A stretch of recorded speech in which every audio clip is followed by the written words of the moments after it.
కిట్టాపురం అనే ఒక చిన్న గ్రామం ఉండేది. ఆ గ్రామంలో మీనా, రోజా అనే ఇద్దరు స్నేహితులుండేవాళ్ళు. రోజా బాగా డబ్బున్న కుటుంబానికి సంబంధించిన అమ్మాయి. మీనా వాళ్ళది చాలా పేద కుటుంబం. మీనా, ఈరోజు నా పుట్టినరోజు. నీకు కూడా తెలుసుగా, నాకెంతో మంది స్నేహితులున్నా నువ్వు మాత్రం నాకు చాలా ప్రత్యేకం. నువ్వు ఖచ్చితంగా నా పుట్టినరోజుకి రావాలి. ఈరోజు సాయంత్రం 6 గంటలకి మా ఇంటికొచ్చేసేయి. నువ్వు రాకపోతే అస్సలు బాగోదు చెప్తున్నా. రోజా, నన్ను క్షమించు ప్లీజ్. ఆ సమయంలో నన్ని బయటకి పంపరు. నువ్వు నన్ని అర్థం చేసుకుంటావనుకుంటున్నా. ప్లీజ్. నువ్వు నా బర్త్డే పార్టీకి రాకపోతే నేను నీతో ఈ జన్మలో మాట్లాడను చెప్తున్నా. అంటూ అక్కడి నుండి వెళ్ళిపోతుంది. మీనా సరాసరి వెళ్ళి తన తల్లి శాంతమ్మతో జరిగిన విషయం మొత్తం చెబుతుంది. ఆ అమ్మాయి అంతలా బ్రతిమాలిందంటున్నావు, మరి నువ్వెందుకు వెళ్ళావు? అమ్మా, నేను ఎలా వెళ్ళాలి? అక్కడికి చాలా చాలా పెద్దవాళ్ళు వస్తారు. నాకు వేసుకోవడానికి సరైన బట్టలు కూడా లేవు. పైగా అక్కడికి ఏదైనా ఒక గిఫ్ట్ కూడా తీసుకెళ్ళాలి. ఇప్పుడు నేను ఏం తీసుకెళ్ళను చెప్పు? మనకున్న దాంట్లో మనం బహుమతి ఇస్తే సరిపోతుంది. బహుమతి అనేది వాళ్ళ స్థాయికిచ్చేది కాదమ్మా. మనం ఎంత ప్రేమతో ఇస్తున్నామా అన్నదే ముఖ్యం. ఈ చిన్న విషయం వల్ల మీ స్నేహం ఎప్పుడూ చెడిపోకూడదు. నా దగ్గర ఒక 200 రూపాయలున్నాయి. దాంతో ఏదైనా వాచి కొని తీసుకెళ్ళు. ఆ అమ్మాయి చాలా సంతోషపడుతుందమ్మా. అమ్మా, ఆ 200 రూపాయలు నాన్నగారు కూరగాయల కోసం ఇచ్చాడు కదా, మరి వాటిని నాకిచ్చేస్తే నువ్వేం చేస్తావు? నేను ఏదో ఒకటి చేస్తాలే అమ్మా, నువ్వైతే వెళ్ళు. అలా చెప్పటంతో తను తనకున్న దానిలో మంచి బట్టలు వేసుకుని 200 రూపాయల వాచ్ని తీసుకొని పార్టీకి వెళ్తుంది. అక్కడున్న వాచ్మెన్, ఎవరమ్మా నువ్వు లోపలికి వెళ్తున్నావు? అక్కడ గొప్పవాళ్ల పార్టీ జరుగుతుంది. మీలాంటి వాళ్ళు లోపలికి వెళ్ళడానికి వీల్లేదు. మీరు తప్పుగా ఆలోచిస్తున్నారండి. నేను రోజా ఫ్రెండ్ని. ఆమె బర్త్డే పార్టీకి పిలిస్తే వచ్చాను. మీనా ఎంత చెప్పినా అతను మాత్రం అస్సలు వినడం లేదు. లోపల పార్టీ జరుగుతూ ఉంటుంది. రోజా ఏమో మీనా కోసం ఎదురు చూస్తూ ఉంటుంది. ఇంతలో రోజా తండ్రి, ఏమ్మా, ఎవరికోసం మన ఎదురు చూస్తున్నావా? అవునన్నా, నా ఫ్రెండ్ మీనా కోసం. తను వస్తానంది ఇంకా రాలేదు, అందుకే ఎదురు చూస్తున్నా. ఆ మాటలకి రోజా తండ్రి, తను వచ్చేలాగా లేదమ్మా, నువ్వు కేక్ కట్ చేసేయ్ అని అంటాడు. అందుకు ఆమె సరే అంటుంది. ఇక అక్కడ కార్యక్రమం అంతా జరిగిపోతుంది. బయట వాచ్మెన్తో మాట్లాడుతున్న మీనా, సరే మరి, ఏం పర్వాలేదు. ఆమెకు కనీసం మీనా ఈ గిఫ్ట్ ఇచ్చిందని ఇదైనా అందజేస్తారా? అందుకు అతను దానిని తీసుకొని సరే అంటాడు. ఆ రోజు గడిచిపోతుంది. ఆ మరుసటి రోజు ఉదయం మీనా రోజాకి కాలేజ్లో కనపడుతుంది. రోజా, నిన్న పార్టీ అంతా బాగా జరిగిందా? నువ్వు నాతో అస్సలు మాట్లాడకు. నిన్ను చూస్తుంటేనే నాకు చాలా కోపంగా ఉంది. నీకు పదే పదే చెప్పా కదా పార్టీకి రమ్మని, అయినా నువ్వు రాలేదు. నీకోసం ఎంత ఎదురు చూశానో తెలుసా? నువ్వు అస్సలు నాకు నిజమైన ఫ్రెండువేనా? అయ్యో రోజా, అలా మాట్లాడకు. నేను వచ్చాను, కానీ బయట వాచ్మెన్ నన్ను ఆపేశాడు. బహుశా నా అవతారం అలా ఉందనుకుంటా. కానీ నేను నీకు ఇవ్వమని ఒక గిఫ్ట్ కూడా ఇచ్చాను, అది కూడా ఇవ్వలేదా? అయ్యో, నువ్వు చెప్పేది నిజమా మీనా? అతను నాకు ఏమీ ఇవ్వలేదు. నువ్వు మా ఇంటికి వెళ్దాం పదా అంటూ ఆమెను బలవంతంగా ఇంటికి తీసుకెళ్తుంది. అక్కడున్న వాచ్మెన్తో మాట్లాడుతూ, నిన్న తనిక్కడికి వచ్చిందటగా, నీకేదో గిఫ్ట్ కూడా ఇచ్చిందట. మరి నువ్వు నాకెందుకు ఇవ్వలేదు? అయ్యో, నేను మర్చిపోయానమ్మా. ఇదిగో, ఆ బహుమతి నా దగ్గరే ఉంది. అంటూ దాన్నిస్తాడు. రోజా దాన్ని తీసుకొని, చూడండి, ఈ అమ్మాయిని బాగా గుర్తుపెట్టుకోండి. తను నా ఫ్రెండ్. ఇంకెప్పుడైనా ఇక్కడికొస్తే మీరు లోపలికి రావడానికి పర్మిషన్ ఇవ్వండి. ఇంకొకసారి ఎప్పుడు పొరపాటు చేయకండి. తనే కాదు, నా కోసం ఎవ్వరొచ్చినా కనుక్కొని నాకు చెప్పండి. మీరు చెప్పకపోతే నాకెలా తెలుస్తుంది? దయచేసి ఇంకెప్పుడు ఎదుటివాళ్ళు బాధపడేలాగా మాత్రం మాట్లాడకండి సరే అమ్మాయి గారు. అంటాడు. ఇక వాళ్ళిద్దరూ లోపలికెళ్తారు. మీనాని తన తల్లికి పరిచయం చేస్తుంది రోజా. అప్పుడు రోజాని తన తల్లి పక్కకు పిలిచి చాలా కోపంగా, ఆ అమ్మాయి ఎవరే? చూడ్డానికి చాలా పేదమ్మాయిలాగుంది.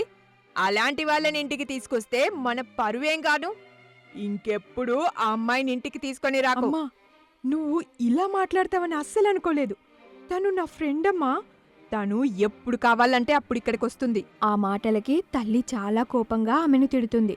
ఆ మాటలన్నీ విన్న మీనా చాలా బాధగా అక్కడి నుండి వెళ్ళిపోతుంది. దాన్ని గమనించిన రోజా, అమ్మా, నువ్వు అన్ని విషయాల్లో చాలా గొప్పగా ఆలోచిస్తావనుకున్నా, కానీ ఈ విషయంలో నువ్వు ఆలోచించడం సరిగ్గా లేదమ్మా. ఎప్పుడు మంచి చెడులు చెప్పే నువ్వు మంచి ఏంటో చెడేంటో చెప్పలేకపోయావా? మొదటిసారి నిన్ను చూస్తుంటే నాకు చాలా బాధగా ఉంది. నా చేత నువ్వు చెప్పించుకోవాల్సి వచ్చింది అని. అంటూ అక్కడి నుండి వెళ్ళిపోతుంది. అప్పటికే మీనా చాలా బాధగా ఇంటికి చేరుకుంటుంది. ఇంటి దగ్గర తల్లికి జరిగిన విషయం అంతా చెప్తుంది. చూడమ్మా, ఆ అమ్మాయి నిన్ను పిలవడం ఆ అమ్మాయి మంచితనం. నువ్వు అక్కడికి వెళ్లకుండా ఉండటం అనేది నీ సంస్కారం. నువ్వు వెళ్ళి తప్పు చేశావమ్మా.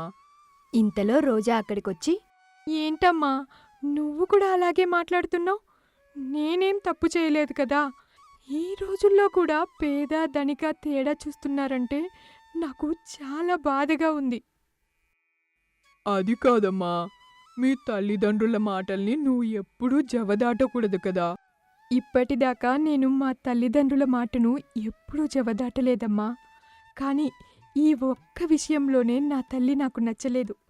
ఈ విషయంలో మంచేదో చెడేదో నాకు పూర్తిగా తెలిసినప్పుడు చెడును ఎదిరించడంలో తప్పేమి కాదు కదమ్మా.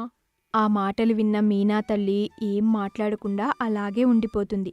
కాసేపటి తర్వాత రోజా, అమ్మా, మొదటిసారి నేను మీ ఇంటికొచ్చాను.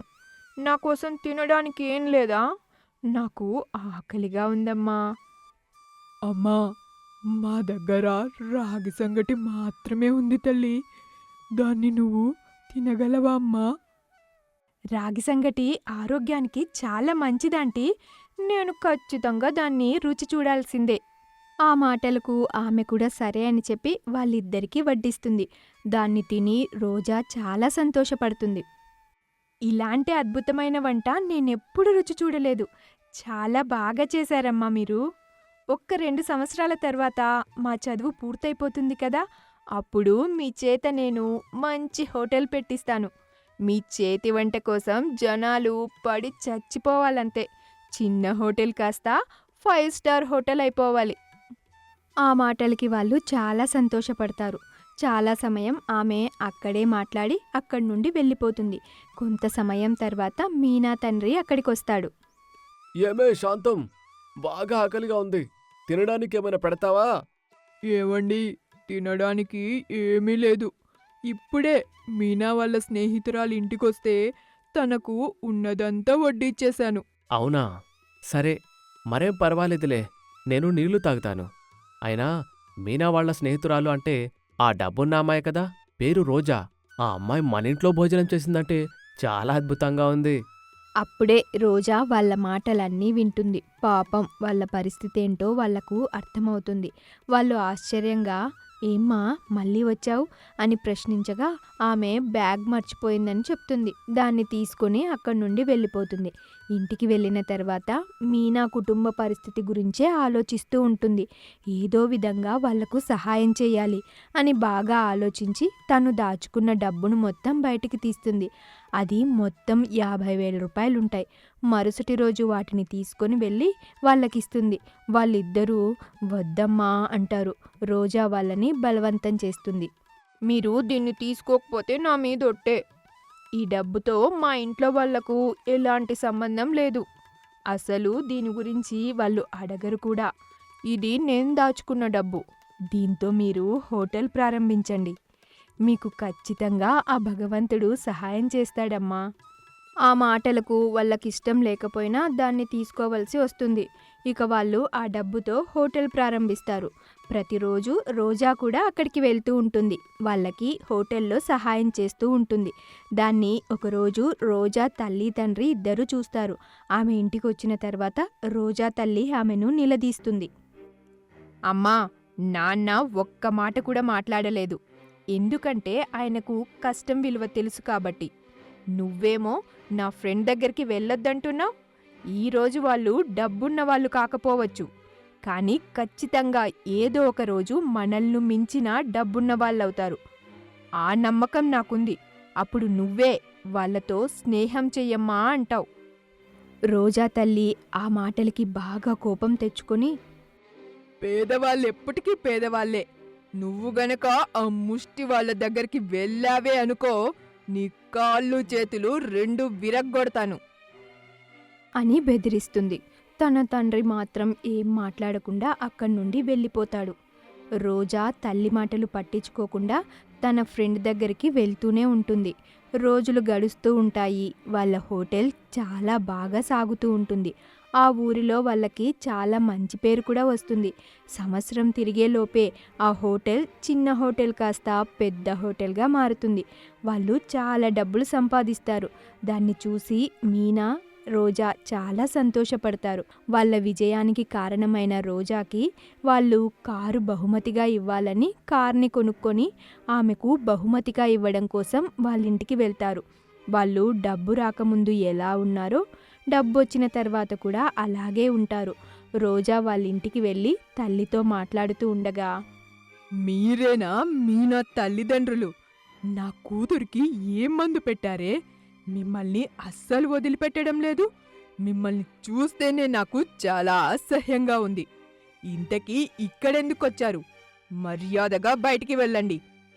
ఇంతలో రోజా తండ్రి అక్కడికొచ్చి, ఓ రంగయ్య గారు, నేనే మీ దగ్గరికి వస్తానని చెప్పాను కదా, మీరేంటి ఇలా వచ్చారు? ఇంకా నిలబడ్డారేంటండి? కూర్చోండి. సమయానికి పనివాళ్ళు కూడా ఎవరు లేరు. కూల్ డ్రింక్ ఏమైనా తీసుకుంటారా?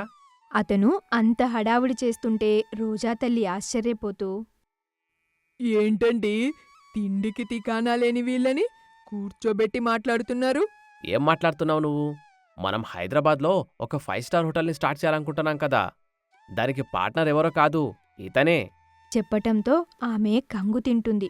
అప్పుడే మీనా, రోజా అక్కడికొస్తారు. ఏంటమ్మా మీరిక్కడ? బయట కార్ చూశాను, చాలా బావుంది. నేనింకా ఎవరో వచ్చారనుకున్నాను. మీరనుకోలేదమ్మా. ఆ కారుని నీకు బహుమతిగా ఇవ్వడం కోసం ఇక్కడికి వచ్చానమ్మా. అక్కడ ఏం జరుగుతుందో రోజా తల్లికి అస్సలు అర్థం కాదు. అప్పుడు రంగయ్య జరిగిన విషయమంతా చెప్తాడు. ఆ మాటలు రోజా తల్లిదండ్రులు విని చాలా ఆశ్చర్యపోతారు. నన్ను దయచేసి క్షమించండి. నేను మిమ్మల్ని చాలా అవమానపరిచాను. ఇప్పుడు అర్థమైంది కదా అమ్మా, మనిషి ఎప్పుడూ ఒకేలాగుండడని. వాళ్ళ స్థితిగతులు కూడా ఎప్పుడూ మారుతూనే ఉంటాయి. ఒక్కొక్కసారి బండ్లు ఓడలవ్వచ్చు, ఓడలు బండ్లవ్వచ్చు. అప్పుడు నువ్వు వాళ్ళని ఎన్నో మాటలన్నావు, ఇప్పుడు క్షమాపణ కోరుతున్నావు. పైగా వాళ్ళు నీకిప్పుడు బిజినెస్ పార్ట్నర్స్ అమ్మా. నువ్వింకా ఒకటి గమనించలేదు తెలుసా? డబ్బు లేనప్పుడు వాళ్ళు ఎలా ఉన్నారో, డబ్బు వచ్చినప్పుడు కూడా వాళ్ళు అలాగే ఉన్నారమ్మా. వాళ్ళలో ఎలాంటి మార్పు లేదు. ఎందుకంటే వాళ్ళు కష్టపడి పైకొచ్చారు కాబట్టి. నువ్వు మాత్రం అలా కాదు. పేదింటి నుంచి డబ్బున్న కుటుంబానికి కోడలుగా వచ్చిన తర్వాత నీకు కొమ్ములొచ్చాయి. నీలో చాలా మార్పు వచ్చింది. నువ్వు కూడా కష్టపడి పైకొస్తే కష్టం విలువేంటో తెలుస్తుంది. ఆ మాటలకి తల్లి సిగ్గుతో తలదించుకోగానే ఇంతలో శాంతమ్మ, రోజా, ఇంకెప్పుడు కూడా అమ్మతో అలా మాట్లాడొద్దు తల్లి. జరిగిందేమిటో అందరూ మర్చిపోయి సంతోషంగా ఉందాం. ఇక వాళ్ళు జరిగిందంతా మరిచిపోయి బిజినెస్ని ముందుకు తీసుకెళ్తూ మరింత డబ్బు సంపాదిస్తూ సంతోషంగా బ్రతుకుతారు.